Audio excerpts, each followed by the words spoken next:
We've got Dr. Dutta here from the Aesthetic Beauty Centre. Hello, Dr. Dutta. Hello, Alan. How are you doing today? I could be better, actually, Doctor, if the truth's known. However, we need to talk to you tonight about facial hair a bit. And it's first of all, how common is it, and how easy is it to get shot?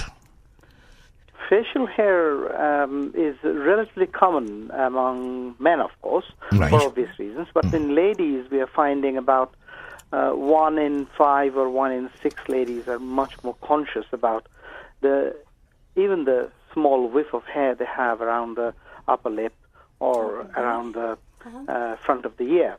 Right.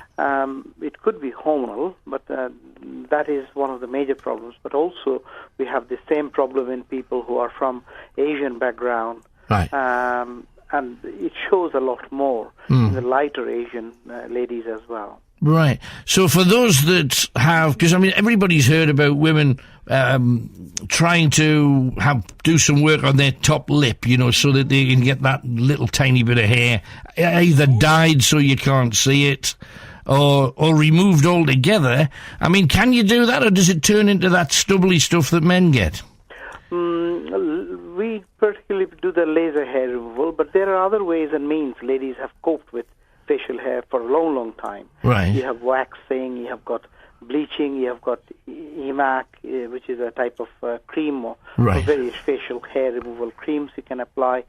You can also go to the local beautician for threading, electrolysis, etc. Right. But most of these are classed as temporary methods.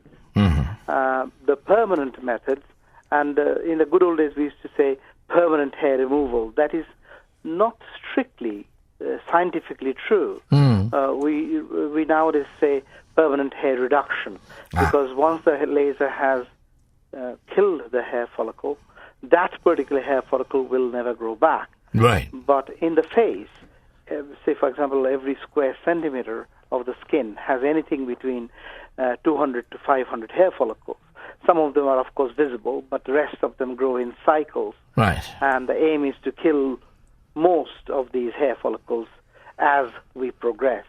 So that's why hair removal with laser is done as a series of treatments, Right. which you start one session every 4 to 6 weeks, and then you increase the gap between the treatments Right. as the hair density is reducing.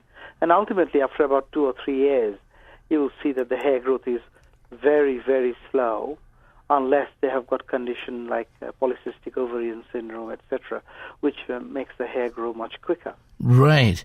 So I would imagine you do a fair bit of this then. Our hair removal treatments consists of 3 or 4 main lasers.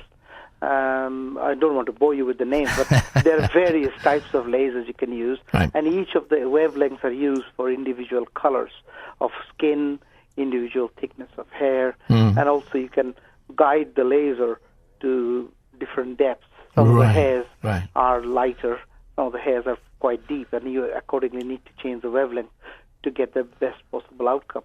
Because I have witnessed on some people, and first of all, some people are in denial about this kind of thing, but for those who are, sometimes you can get like a mole kind of thing, and growing out of the mole, something that's it's even more than hair. Do you know what I mean? It just seems to be a different type of texture. The hairy moles, we tend to do it with a much lower laser because, as you probably know, the moles are usually darker.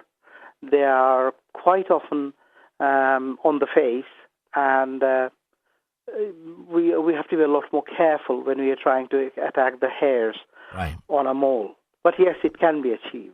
Right. It just seems that you've got the answer for everything, Dr. Dutta, there at the Aesthetic Beauty Centre. Well, Alan, you have always got answers for everybody. We try our level best. You're a good man. Lovely talking to you again, Dr. Dutta. Thanks again.